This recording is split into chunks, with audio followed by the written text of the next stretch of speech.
Hi, Landa. Hey Jay, how are you? Thank you. How are you? Good. Can you hear me? Very well. Cool. How's life? Yeah, life is lifing. That yeah killed me. Yeah, life is lifing though. Hey yo, it's it's life in it's lifing in extreme ways at some points. Yeah, but I guess I'm not too badly off at this rate. Everything's competitive and relative. No, it's just about ebbing and flowing with it, hey, and doing the best at any point. Yeah, just keep it moving. You know, Yeah, that's all we totally. can do. Yeah. Looking forward to UCT. When are you sitting in June? On the 2nd, yes, of June. Okay, cool. I'm gonna try and go to all of them, but I'll definitely come to yours. Great. Definitely. So there will be, are you gonna be here like for a while, or is just in and out? Yeah, so I'll come on the Thursday, which is the day of the talk, and then I'll leave on the Sunday. Okay, cool. So at least it gives you a bit of time. And do you have family here, or you're just taking? So I mean, I'm from Cape Town. Really? Yeah. Don't you miss us down here? No, I mean, to say that I'm from Cape Town and I have loved living in Johannesburg for 10 years definitely says that I don't miss it. Yeah, you definitely don't miss us. You definitely don't miss us at all. Yeah, so I mean, I like to go, for brief periods of time to see certain people. But and also, I mean, ironically, those people are chosen family, but they're not biological. Original family. So yeah, but I don't have a great relationship with the city itself. Yeah, I get you fully. This place is something else. You need, like, over time.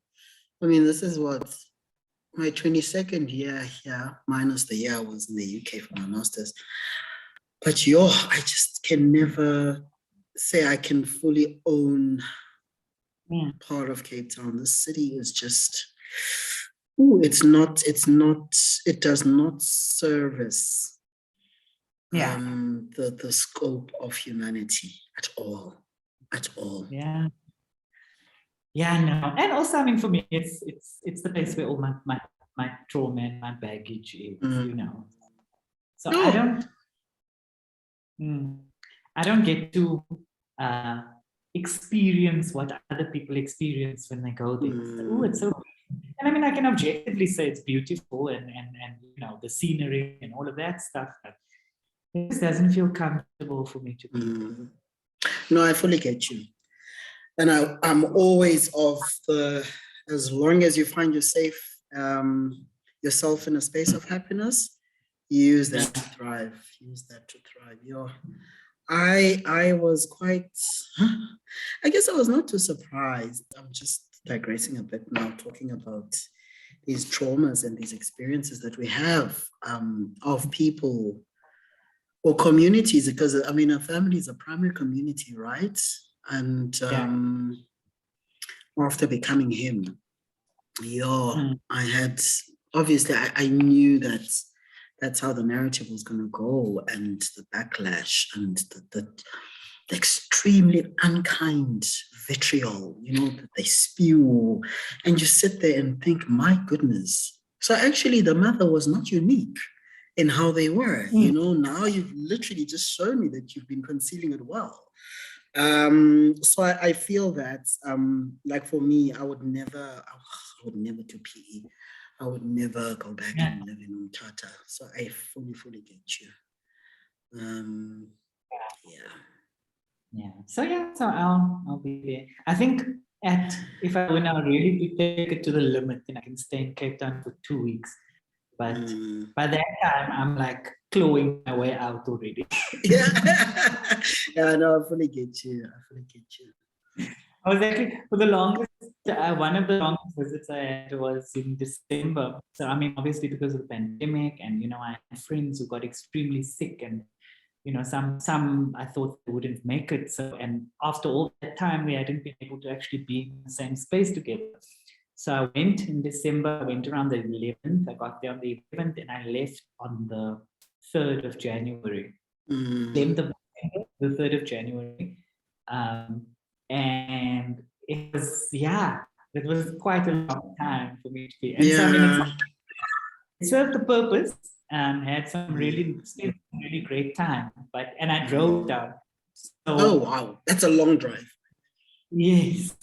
But when I decided okay, it's time for me to go, it was like, I literally, it was as if I was a fugitive, because I packed my bags in the morning, bye. I get that fully. It's like, and it's always a case of you miss yourself so much. You miss, your liberty so much. Not that you're not free here, but I get what you're saying. You just miss being in a space that embodies you, So I also do that. Sometimes I'll be like, no, I'm leaving next week. 2 days before, pack my things, 3 o'clock in the morning, I'm out, wherever. I don't have the... I don't like, one thing I've learned over time is to not abandon the self. And so whatever space makes me feel uncomfortable, I always link it to a form of self-abandonment, and I need to quickly fix that. So I fully get you. But thanks for this. Thanks for today. It's, these conversations are very important, and the fact that, we can talk about gender and health continuously, because that's what we need to do. So I also just wanted to orientate you towards how I do this. I generally like to create a conversational tone. Don't like it to be, instructive. And of course, from your perspective, you have all the time in the world to get out fully what you need to and want to say. So you definitely won't be constrained in terms of how long your responses can be. And then, of course, as you've seen when you log in, it's being recorded, so we're creating like a little archive of webinars that people can refer back to. So there might be people who tune in, there might not be, but that's not relevant because it will be available. I find the conversations take generally about an hour. If we go over that, that's also fine. Just and those themes that are laid out for you, I will use that to guide the conversation. But generally what I find happens is that, you will respond, and it sparks a thought, and I will take the conversation in that direction. Okay, perfect. So, makes sense. Okay, cool. Now that works for me. I'll give us like 5 minutes and then we Yeah. can get on. Who else is? I see Dr. T's here. Yeah. No, so it's currently just 3 of us. So I'm working with Dr. T on these things. Oh, lovely. So yeah, she's always there just to see that everything is cool. But for the most part, it's the real people who are here with you. Okay, perfect. Perfect.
Okay, I think we can get started. Are you ready? Okay. We can get going. Yes, I'm ready. It's time. All right. Welcome everyone to another Our Equity webinar. Today, the topic that we'll be discussing is recentering the margins, ungendering global health. And we have with us the wonderful Landa Mabenge. who I will now swiftly move into introducing. Landa Mabenge is an educator, writer, speaker, and intersectional scholar. He is a PhD candidate in Public Health University of Cape Town and holds a MA cum laude from Sussex and a BA Honours cum laude from University of the Western Cape and a BCom PPE from UCT. His research focuses on access to inclusive therapies for trans and gender diverse demographics at public university on-campus health facilities in South Africa. Landa is also a trans educationalist through his independent consultancy, Landa Mabenge Consulting, and is author of Becoming Him, a trans memoir of triumph. He is the first known transgender man in South Africa to successfully motivate a medical aid to pay for his gender-affirming surgeries and is a passionate social justice advocate. Landa guest lectures at the University of the Western Cape on transgender identities as part of the second year sex, gender, and sexuality module, and at Stellenbosch University as part of the Equality Unit's Global Education Program, Understanding HIV in South Africa, a Health and Social Justice Perspective. He is an alumnus of the US Mandela Washington Fellowship, the UK Shevening Scholarship, and the US Global Advocacy Fellowship programs. Welcome, Landa. Thank you, Jamil. Yo, I can't recognize myself from that intro. Thank you for reminding me. Wonderful, wonderful way to start the discussion. But I'm well aware of discomfort that comes with having your bio read out in front of you. It's like, is this me?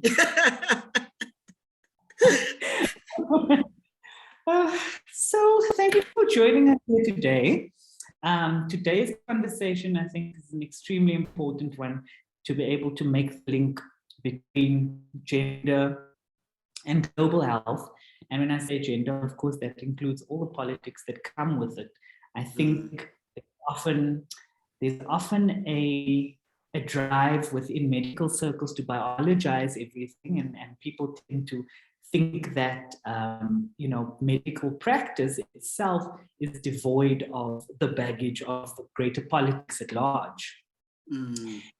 And so I thought you would be a great person to talk to about this. And the first thing that comes up for me when I think about this conversation, a starting point is, this idea of gender determinism and the way in which, when we are born, we have gender assigned to us, regardless of whether that later may or may not agree. But the starting point of that very much is the biologization, if you will, of gender, right? And so I was wondering, just perhaps from a personal perspective, if you can share a little bit of your journey and the impact that gender determinism then has had on your life, both personally and professionally. Okay. So thank you very much for having me. I really appreciate this. And thanks to Gogo Kaka for joining us as well, a very good friend of mine. So yeah, that's a very important point you make about everything needs to sort of center around biology, right? So if I look at myself as a human being, I believe that my agency, my autonomy was removed at the moment I was born, because I always speak about the pink and blue crew. And we forget that color is such a beautiful spectrum, but we, in our sort of forcing a specific narrative on human beings, we're limited to these two colors. So my agency was removed from the moment I was born, and I was born into a script, and the script was to rear me according to, like, on a specific path. And this path has a specific dress code, a way that I carry myself, what I can and cannot do, and most importantly, the expectations that come with this being that I am, because that is rooted or that is linked to or determined by the biological features that I embodied at birth, which for me is a very, very big problem. And I think that's the original sin when it comes to gender determinism, because it isolates a young person, an individual, anyone, because now you find yourself at war with what is going on externally with what is happening internally. And for me, from a very young age, we always get asked, but when did you realize that you were? It's always been part of my construction as a human being. The issue came where the external features of what I was ought to become came into the play, which happens at the moment of birth. And so, as a young child, what I realized was being born and assigned female, the pink crew, and growing up in a space where there was like a lot of grandkids, because at the time I was living with my grandparents in Mthatha. There were certain things I wasn't allowed to do. I was being prepared for a specific life. And I could not align these with what was going on internally. And I think that was the moment of realization. There was no language. I could not put it into words. But what I did do was push back, especially when it came to my grandparents, because later years, they're more reflexive. They're more, I always say the elderly behave better just before the moment of death. So I guess they were, in their later years, in their reflective years. And so there were certain sort of expectations that I could not embody. For an example, I didn't understand why I had to be trained in specific domestic duties where some of my male cousins or boy cousins, for an example, weren't. It didn't make sense to me. The type of clothes that I wanted to wear, that expression of who I am, because I think as a child, that's the most intricate expression of who you are. The comfort of what you are dressed in, it didn't make sense for me. And so I found that my grandparents would be liberal on the home level, but when it came to the community, so in other words, our primary communities being church or other sort of homestead around where his reputation was at stake at school, I had to then abide by these coded sort of expectations that stem from gender determinism.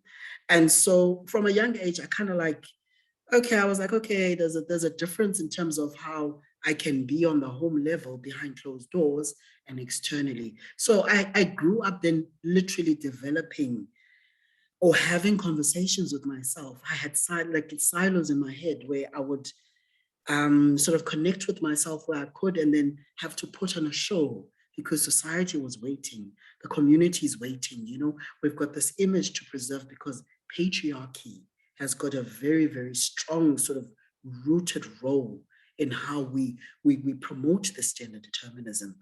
And I think growing up then, I became a very, very, very angry young person to a large degree, but I couldn't express that because I didn't have language and I didn't have the safety to chat or to speak to anyone on the home level. Coming to UCT in 2000 was the first time where I started breaking out of my shell, but it was very overwhelming because it was a new city and there was this diversity that I experienced on campus. And I had to allow myself to actually start the conversation with someone.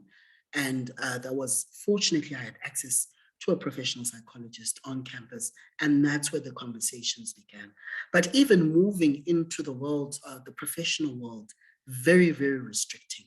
You have to look a certain way. There are clearly demarcated areas where you can perform what you are supposed to be performing. So gender becomes a performance in the sense that there's the script that you need to abide by.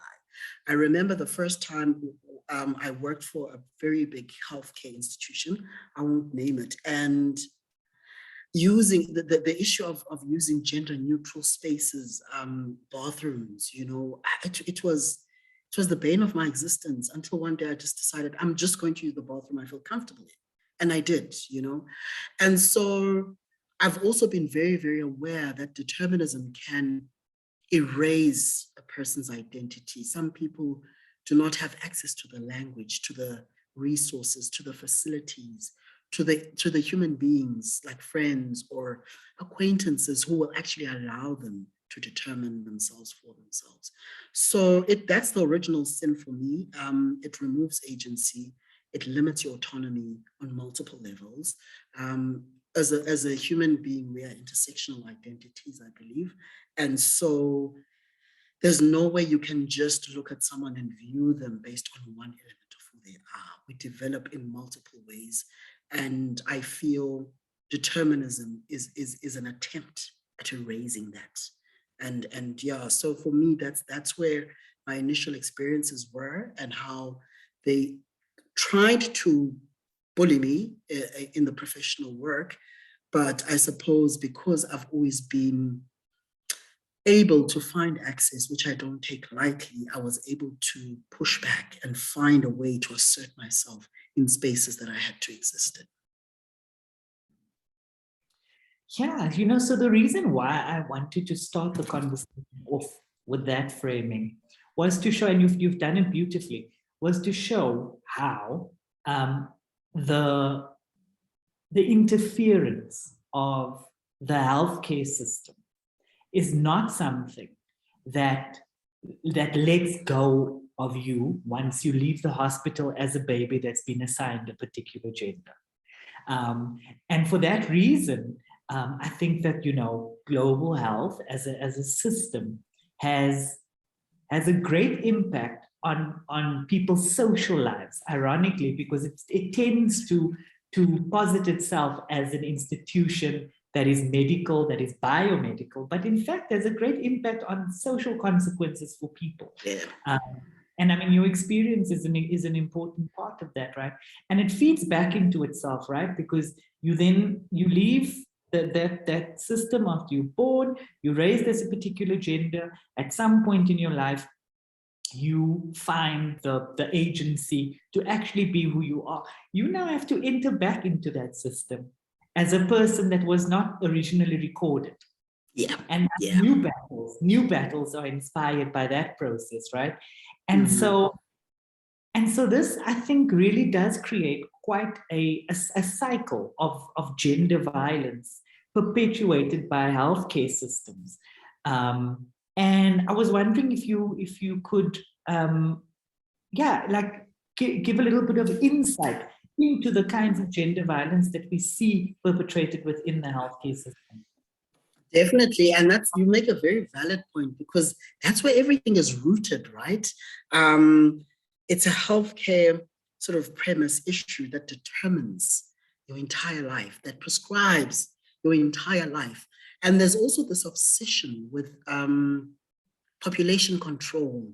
If we talk about the births and deaths register, for an example, the heteronormative persistence and obsession with wanting to code people and limit them to specific codes from birth to death. That for me is problematic. And it also stems from the healthcare system, because that's where you get registered initially. Some of the violence in that space, our healthcare system globally is extremely heteronormative. This now then determines the policies that are prescribed in that space, right? The approaches, healthcare worker approaches, the operational functions that spill over into how these policies are implemented. The heteronormative view sees gender and sex as this single unit.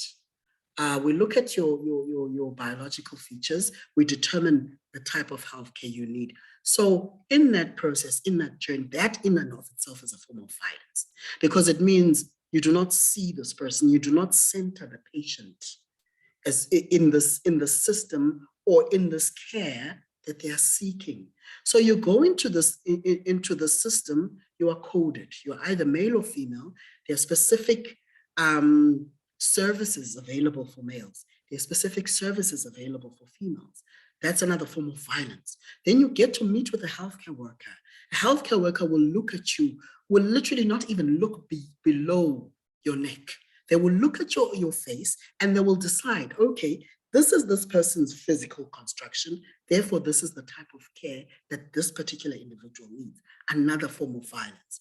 The moment you actually try and foreground yourself in this care, because a patient is the center of care. That's why you go there, because you are seeking care. The moment you try and locate yourself and foreground yourself in this relationship, because you are here to seek help, then they will start unpacking you. If you're an individual that is non-binary, that is not prescribing to these conventions of male, female based on the binary, if you are transgender, you then become violated. violated the language they use. They foreground, then it switches, right? The personal convictions of the healthcare worker become authority in a healthcare relationship. So it's the personal convictions that come to play. Then in certain instances, you become violated in company with other patients who are here for their individual needs. So you are mocked in community, right?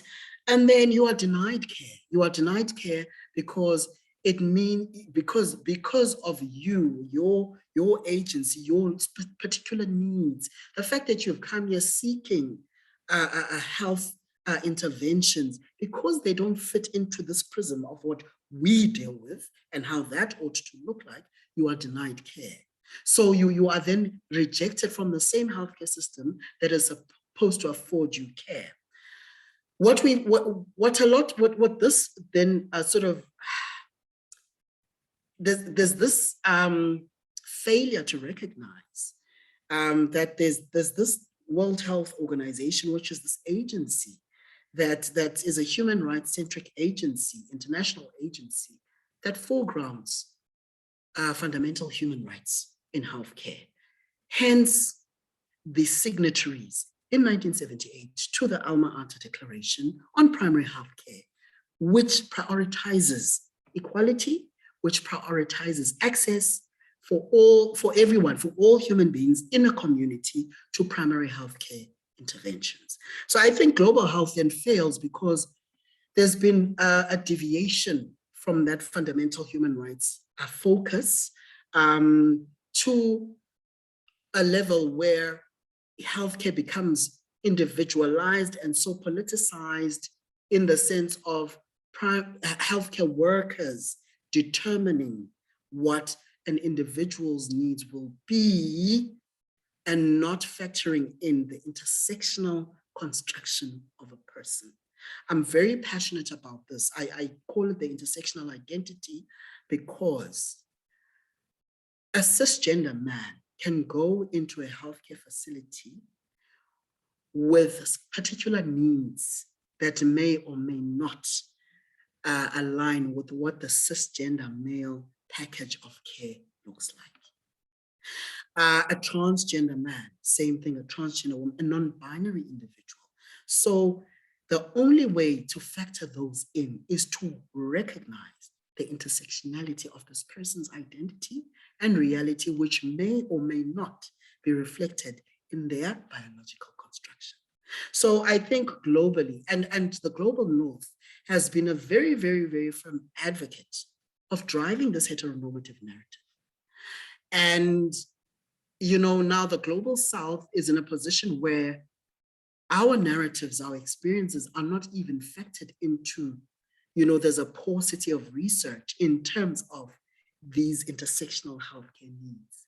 So there needs to be a very, very big shift. But what I'm trying to say is everything that I've said now is reflective of, it's a part of the violence, the language of violence, the experiences of violence, that identities, demographics, which do not fit this pink and blue mold, will experience when they try to access care. You know, last week we had a webinar. Actually, no, this week. Sorry, it was on Tuesday. It was about unpacking the coloniality in global human systems. Yeah. And there was a point that came up about, you know, when we talk about human rights, because you mentioned it. When we talk about human rights, I wonder how much we need to think about when the term human rights was coined. Yeah. Who was the human that was being referred to? Thank you. Thank you.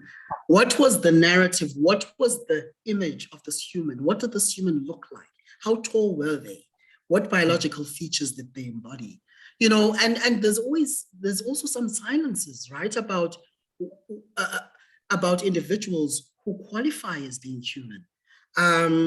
There's a range of human beings who are intersex, who are completely erased, both in scholarship, in healthcare, in the political spaces. So you're right. how do we determine what qualifies in terms of the definition of human? Because we, on the one hand, we speak about fundamental human rights, we talk about equality, we talk about all when we speak about access, but within the spaces that we need to access, suddenly there's a lot of red tape. Suddenly the definition of the understanding or the phrasing of being human that is carried and promoted by these international instruments does not carry for certain people. So that's a very valid point that you make. And while you were speaking, you were also speaking about the way in which gender is neatly linked to sex, biological sex, which is a part of the problem of definition, right? And why we have such bloody battles regarding gender, especially when it comes to trans issues, because there's this idea that the one can only link the other. You cannot; those two cannot be mismatched, if you will. But it made me think about something that Nigel Patel spoke about. I don't know, it must have been a year or two ago now. But they made the point about even sex itself being a construction, right? The fact that some people are born with penises, some people are born with vaginas, some people are intersex, and so that might not neatly then translate. The fact that we have decided to say that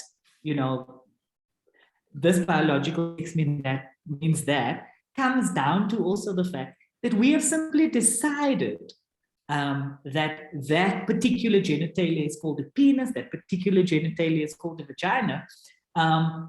But we also create the consequences for what that means when we name that thing, right? And so perhaps when we think about medical interventions for individuals that have got to do with genitalia, that have got to do with reproduction, for example, that perhaps we need to take a few steps back in checking what the consequences are for naming genitalia in the way that we do and how we create.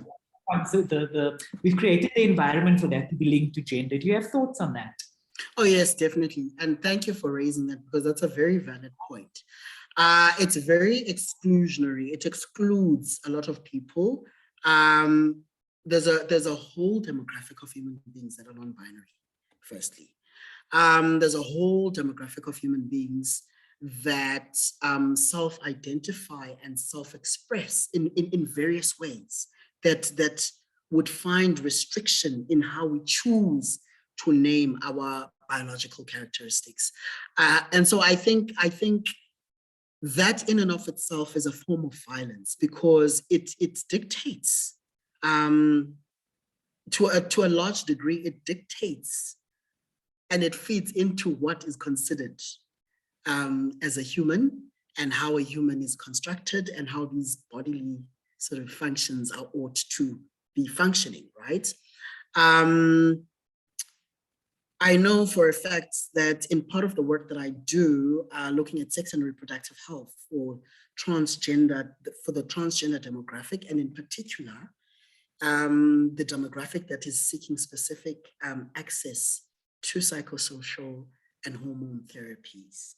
In the healthcare space, it is virtually unheard of for a transgender man who was assigned female at birth to seek sex and reproductive health in the form of freezing their eggs, for an example, because at a later point in time, they may choose to procreate and have that genetic link with their child. Or a transgender woman, for an example, was assigned male at birth, who may choose to freeze their sperm, because how does that work? So even that is because of how we have termed the genitals, right? Because the functioning of a penis is ABC. Even the fact that we could even take it as far as saying, perhaps scientifically, we need to think about and revisit conversations about how how a child is conceived, how the interaction of hormones, because for the longest time, we are told that the father determines the gender of the child. Gender and sex, two different things. And so, yeah, so that there's a clear functioning, there's a clear, the anatomy is clear, there's a clear function, there's a clear role, there's a clear way in which it works. Even so far as if you find a transgender man who chooses not to align, who doesn't have gender dysphoria, who's not going to align their body to their identity, then derogatory terms come up, then they don't have a place in our healthcare system because they have to present in a certain way, which again is a recreation of a forced binary, right? So you have to move from one end of the spectrum to another. We miss the entire beauty of the diversity of individuality, the agency that comes with that, the autonomy that comes with that. So you're absolutely right. The framing, the restriction of labels, of branding things, of naming things, and sort of concretizing that in healthcare spaces is very problematic, because it means we will continue to have this forced binary, forcing how our healthcare needs should be. And the reality is we don't know our healthcare needs until our needs pronounce themselves. So we cannot be functioning according to draconian creations that tell us that this is how gender is determined, this is how sex is determined, and this is how you ought to perform. No, it doesn't work like that. Sorry about that. I'm very passionate about this. I'm sure you can see. So yeah, the language. And so language becomes a very important sort of a part of this, the lexicon linked to gender. It's very important. And how it evolves. I always talk about how when I started my journey, part of the reason why perhaps it took me so long to begin my journey, my alignment journey, is because the lexicon was still at a very initial phase. There was no, there were a few words here and there, but there hadn't been sufficient development of the lexicon itself. So I think that's why it becomes important for language to evolve and for language to factor in lived experiences so that it can continue creating space for inclusivity for all human beings, all demographics of human beings. Yeah, and you made the point about function and functionality, and that's often that itself, especially when it comes to the reproductive system and our procreation, generally works heteronormatively. This idea of but that organ is not meant for this, and that thing doesn't go there, kind of thing. And I think a really nice retort that I read once that I still chuckle at today, it was like, well, the mouth was made for eating, but we use it for a whole lot of other things. A whole lot of things. So you should stop kissing your wife as well, because the mouth was meant for kissing, meant for eating.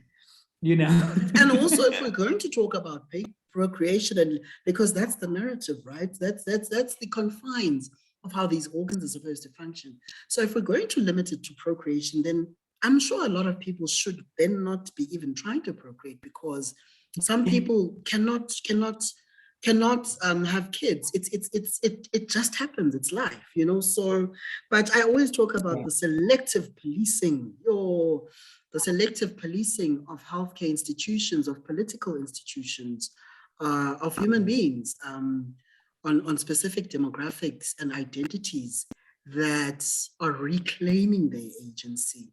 It almost becomes a thorn in many a structure's side. And so, yeah, that's the roots of it, I guess.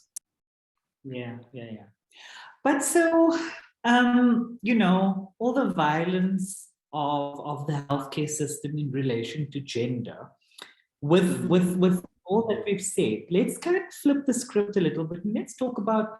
And the reason why I'm bringing this up is because I want to create a narrative within this discussion that shows the importance of breaking down the violence and the ineptitudes basically of the global health system when it comes to gender, because of how important it is for things to actually be affirmed, right? Yeah. So talk to us a little bit about gender affirmation Mm-hmm. and the actual the real, because this is the thing, I don't think a lot of people understand how important it is for somebody who does have trans identity, that experiences dysphoria, to actually have the opportunity to have their gender identity affirmed and to have their physical appearance affirmed. So let's talk a little bit about gender affirmation and the impact of gender affirmation on health. Yeah.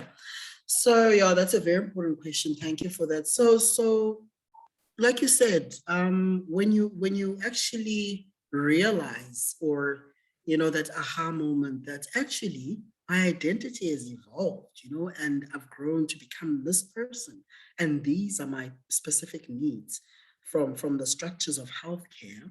Then for non-binary and trans and gender diverse, so I'll just use the term gender diverse and trans identities, you may or may not seek access to gender affirming surgeries. So that this may look like psychosocial healthcare. So previously, trans and gender diverse identities have been pathologized in healthcare. It's been rooted in mental health discourse as a mental health disorder. Once again, because it doesn't fit a particular framework of how a person's body should look like, I suppose, or identity should be. So now the view is that it is not a pathology. A transgender identity is a valid identity. A gender diverse, any demographic of gender diversity is valid. And so seeking then access would look like access to psychosocial. Access to psychosocial, it goes back, I always say, to the fact that we're intersectional human beings. We've got a spiritual element, we've got a physical element, we've got an emotional element. So we've got this mental element, we've got a whole lot of parts to who we are. That's just being human. It's just that we only see the physical. So psychosocial then is because we come from specific social constructions and specific narratives of how we should be. Now, psychosocial is sort of healthcare that walks or helps the person to walk this journey into their newfound and reclaimed identity. So it's not a new person, it's finding yourself. It's realizing that actually this is who I am and this is who I'm going to live as, my authentic self. So the psychosocial arm comes in there. So this could be access to psychologists, to, psychotherapists who are going to now help you. I always say this, anyone can see a psychologist. Everyone should actually see a psychologist if they can, because mental health is part of all of our realities. It does not have to be tied to a person's gender identity. But because of the community that we come from, which is the community of humans, we have to have that sort of access, because it helps an individual to sort of assert themselves better, even in community, because you're going to be dealing with very rough and rugged and violent spaces, even within healthcare. Then it can look like access to gender affirming surgeries. Oh, before surgeries, we can look at access to hormone therapies. So some people may need access to testosterone therapies, for an example, like myself. Some people may need access to estrogen therapies. So that could be, I argue that to be part of the sex and reproductive suite of care. And then there's the physical sort of healthcare needs, gender affirming surgeries, which could be different for different people. For some people, it's one surgery. For other people, it's multiple surgeries. It all goes back to agency and autonomy and a lack of dysphoria for the individual who's on that particular journey. So if I look at someone like me, for an example, I had a double mastectomy. That was my first surgery. It was very important for me. Why? Because suddenly I could stand tall in society. you know, suddenly I could feel myself. I could embody a big part of who I am, a big part of my physical self, because I didn't have these tea bags, I used to call them, that were weighing heavily on my chest. And I hated them. I didn't like them. They felt alien to my body. And so I've had a number of other surgeries as well in my affirmation of who I am. And so for me, it's a very important part of healthcare because it gives you your agency, it gives you the lead in your healthcare needs, and it's very good for your mental health. So it's not just the psychosocial that's good for your mental health, it's the hormone therapies as well. And it's the physical therapies should you wish to have your physical alignment. So suddenly you are someone who is not existing in their head, who hasn't built this other home where they need to try and make sense of themselves there because society doesn't have the language, society rejects, marginalizes. And so this holistic sort of journey in terms of this gender affirming care is a very critical part for trans and gender diverse people. Because of the paucity of research, there's a lot of work that's been done by civic society organizations, particularly in the global south. And this work has sort of like found pockets of connection between civic society and specific healthcare institutions, where there have been policies created, sort of operational policies for the healthcare workers, CPD points where lived narratives are expressed and how what the impact of gender affirming care has been on the quality of a person's life. And so I think then gender affirming care also demands healthcare to remove the coding of the heteronormative binary of male, female, and what it looks like, and the fact that it is rooted on a person's genitals. It is not.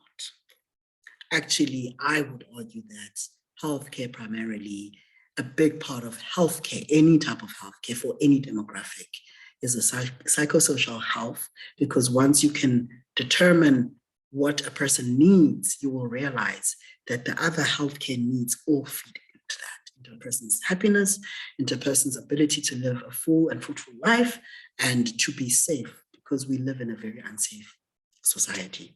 So yeah, for me, that is what gender affirmation means, and that is why it's such a need. I mean, I wouldn't have such a beautiful beard if I didn't have access to these hormones, you know. And I love my beard. I've grown it. It still takes time, but it's a beautiful part of my identity where I look at myself in the mirror and I just fall in love with myself. And the first time I was actually able to look at myself in the mirror was after, as in my body, was after I actually had my first gender affirming surgery. So it carries a lot of weight in terms of a person's ability to live a full life. And I do think, I mean, you know, something that while you were speaking that I thought of, you know, the importance also of the medical environments, the medical professions, medical professionals, understanding that their work is not simply, it's not a thing that can be administered top down. And I think one of the evidence for how dangerous that is plays itself out in other spheres regarding health. Yeah. But one example is the high mortality rate of Black women giving birth, right? And a lot of this has got to do with not being believed, not being heard, not being listened to, not being seen. When they relate their experiences to healthcare professionals. I mean, the evidence also lies in, for example, the fact that Black women, when undergoing procedures, are often not given adequate pain management because it's just a belief that, you know, they don't know what they're talking about, or they're exaggerating. And again, that doesn't come out of you know, a mistake here or there. That is got to do with the pre-existing prejudice that is built into a system, you know. And so this defies the intention. Like, one of the principles of healthcare is first do no harm. So if you're not going to see, receive, create a space for your patient to locate themselves in terms of their needs, you are harming that patient, Yeah, right? yeah, absolutely. So, I mean, also you are a scholar of, and of course have personal experience with the healthcare systems, right? Yeah, yeah. And so from a, I mean, I thought maybe I'd just ask you from a, as somebody who is constantly engaged with this, um, one is, if you were to just off the top of your head compare maybe over a period of 10 years, um, Mm-hmm. what what we are talking about, gender Mm-hmm. in the healthcare system, what, how have we progressed or regressed in 10 years in South Africa? Where are we? And then if you were to compare where we are to the rest of the world, how would that? Wow, we are very we are very good orators in this country. And we are great writers. We create policies, frameworks, documents, um, but these don't translate into a reality. I always say it's like our constitution. I mean, our constitution has been hailed as the best tool of liberation in the world, global first, in terms of its sort of fundamental human rights approach, right? And these amazing equality clauses, but it doesn't work for the majority of South Africans, and so because it doesn't take into account the reality of the socioeconomic landscape in this country.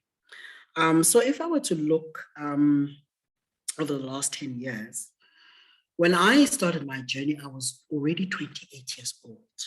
And that in and of itself is an indicator of just how porous the research was, the fact that there was no language.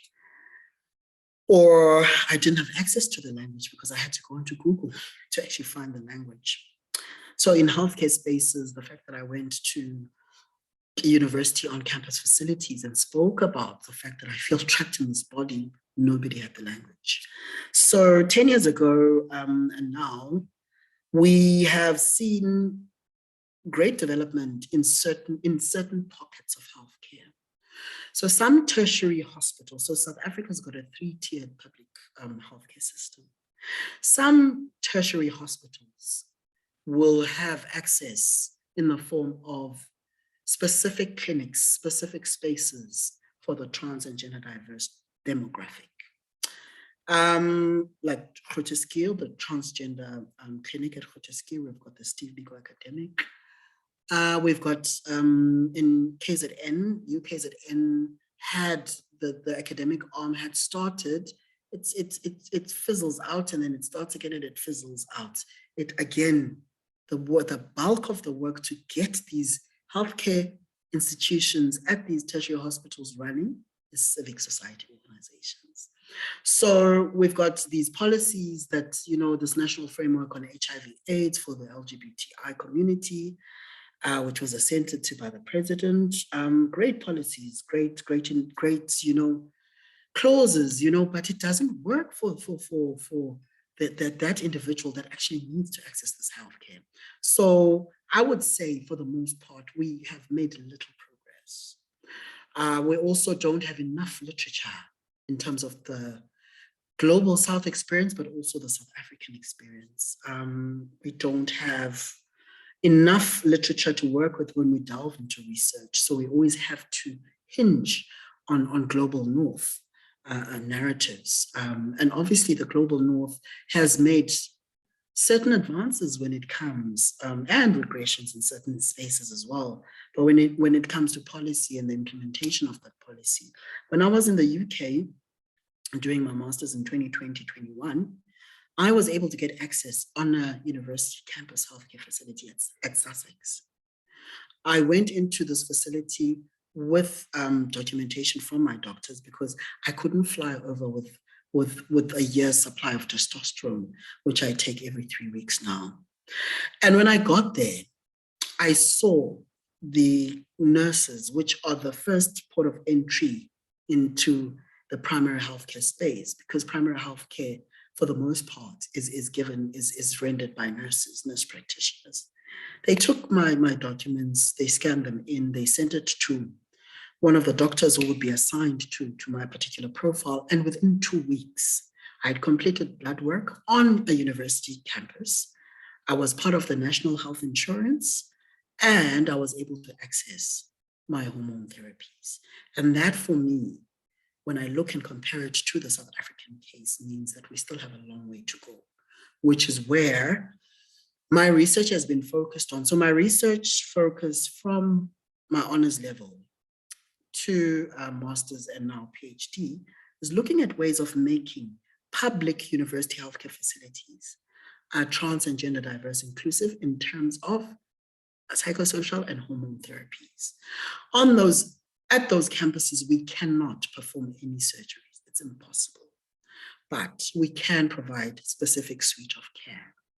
Currently, these public healthcare universities, I argue, could be microcosms of the greater primary public healthcare space, which foregrounds equality, which foregrounds access to sex and reproductive healthcare. Now, the hormones that are needed by gender diverse and trans individuals can be argued to be part of the sex and reproductive suite of care, especially because they are linked for the most part to the functioning of a human's hormonal system. Now, that is where we need to get to, and we have a long way to go. Yes, this could be argued to be a niche sort of community in South Africa, and for the most part, that is true, because a lot of people do not have access to university. However, for me, this is another community that we can actually tap into, and that is where I've committed my research and my knowledge co-creation in that space to define this community and to sort of argue for, specific access for this demographic as part of this community, because primary health care is a community-centric model of care. So we've got a long way to go. We also then have this two-tier public versus private, which is another reflection of the socioeconomic disparities in this country. As anyone who works in South Africa will tell you, most people, when you sign your employment contract, condition of your employment is belonging to a private medical aid. But if you're trans or gender diverse or non-binary, you are not going to be able to access care from that medical aid that you are forced to sign within the private healthcare system.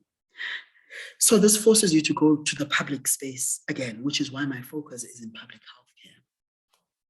And so, yeah, so there's no access. We need to then decant the language, to decant these services from tertiary to these primary public healthcare spaces. Also, these university healthcare facilities are already getting sex and reproductive consumables from the state. So my argument is we can include trans hormone therapies as part of that care, which would be administered by nurse practitioners, which then means my biggest goal now is on identifying what the gaps are in terms of knowledge and what interventions are needed to ensure that our healthcare practitioners have the necessary access as well to the language and skills, not so much because they know how to inject hormones anyway. So it's just a matter of the language and how to view and see a patient as an intersectional identity outside of their personal convictions when they need to give care. So I think we've got a long way to go. There's a need for more visibility as well, for more lived experiences, because that's part of someone's healthcare, I believe. When I can see and engage with someone's lived experiences, if they're willing to share, then I'm able to also find ways to get access in some other manner, which is why, for me, it was very important to share some of the limitations and the challenges I experienced through becoming him when I was seeking care, being declined by medical aid and eventually picking up the phone and asking them, why don't you want to pay? But I also recognize, and this is the thing about recognizing when you have had access and being willing to work towards creating access for other people. I also recognize that even the fact that I could pick up a phone and call a medical scheme to ask them why they couldn't pay is another form of access. So I think, sharing those experiences and having this amazing experience through the transgender clinic at Groote Hospital with their multidisciplinary panel of clinicians, a lot of people still don't know that there are transgender clinics in this country. So we still have a long way to go. We still need more visibility, safety for that visibility, and just basic access at primary healthcare level. I mean, a thing that came up for me as you were speaking was perhaps, so I want us to move into a conversation about the actual work of ungendering health. And what that looks like, perhaps. But I thought maybe I'd start you off with your thoughts on at tertiary institutions, and so I'm talking about like the Department of Education, right? And tertiary education, like programs that actually prioritize medical training, like, so, training doctors that are specifically gender diverse. Because I don't think there's a focus on that as well, right? Because, of course, somebody can study medicine and become a doctor. But I do think there's merit in attempting to actually create more opportunities for gender diverse people to become healthcare practitioners so that they can administer and execute healthcare in ways that are affirming because it affects them personally. Fully agree with you. And I turned 41 this year. I started my journey at 28. There is only one medical doctor that I know who's gender diverse, and that's Dr. Thompson. And fortunately, Dr. Thompson is also now part of the clinical team at Groote firstly, and has contributed to scholarship in trying to reshape and reimagine the health sciences curriculum, because a lot of barriers become, but we were not taught this in medical school or in nursing college or here or there. So now it's also about reimagining the curriculum itself, so that even when we do pull towards having diverse practitioners, we also have the practitioners who are already in the healthcare industry themselves, not hiding behind the fact that they were not taught trans and gender diverse care in the curriculum. So the curriculum itself needs to be overhauled, and a lot of universities become big on wanting to assert themselves as being very inclusive and safe spaces, when in reality, they're not representative. There's no visibility, there's no transformation, there's no clear guidelines or policy in terms of what they commit to in public in the actual spaces that trans and gender diverse students have to exist in. Yeah, I think they really are. This is the other thing, things, when it gets spoken about, they seem so, or at least it's made to seem so insurmountable and impossible. But like you say, those are smoke screens that get hid behind in order to justify inaction. So, but nevertheless, here we are talking about ungendering health. And what would that look like for you? If so when we say it's not insurmountable, it's not impossible, there are things that can be done in order to get us to that place. What do you think those things are? First things first, remove gender markers on patients' healthcare records. First things first, allow a person to self-determine when they are coming into a healthcare facility, firstly. So the screening of the patient, it needs to be in a very inclusive manner. You allow the patient to lead the conversation. And perhaps I'm speaking because I'm so, my age, I'm always talking about my age.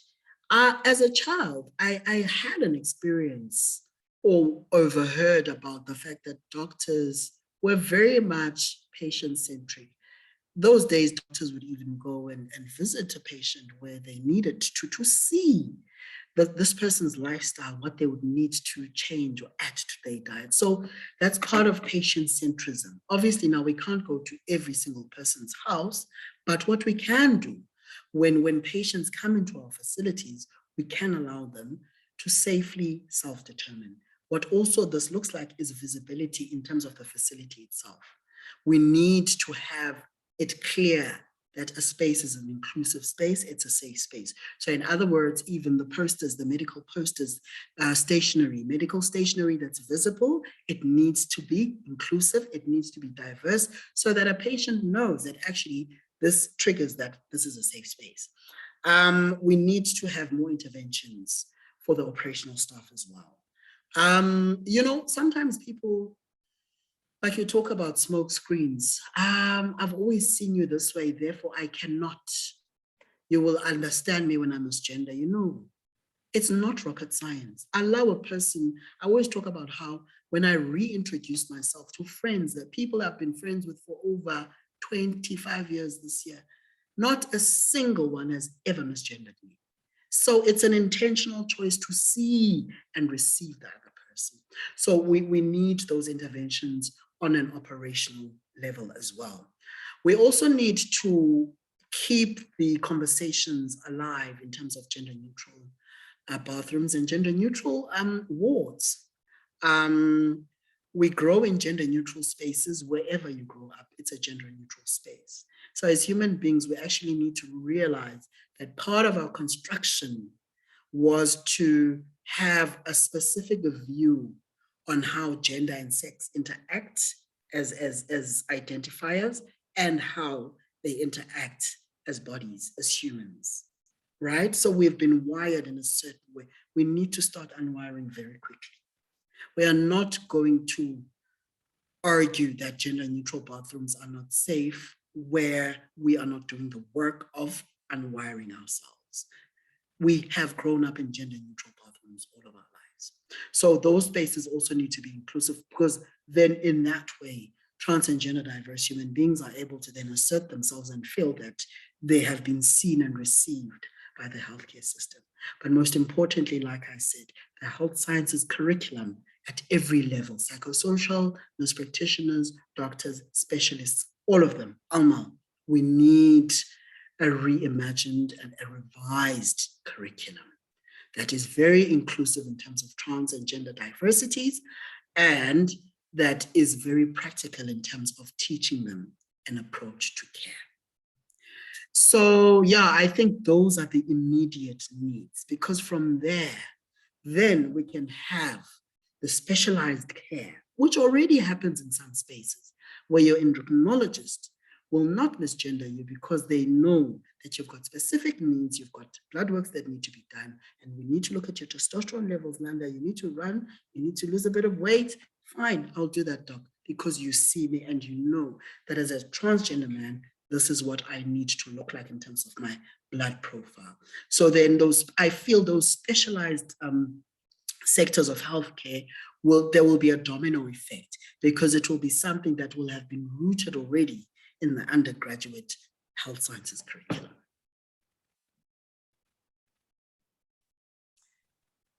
You said it all.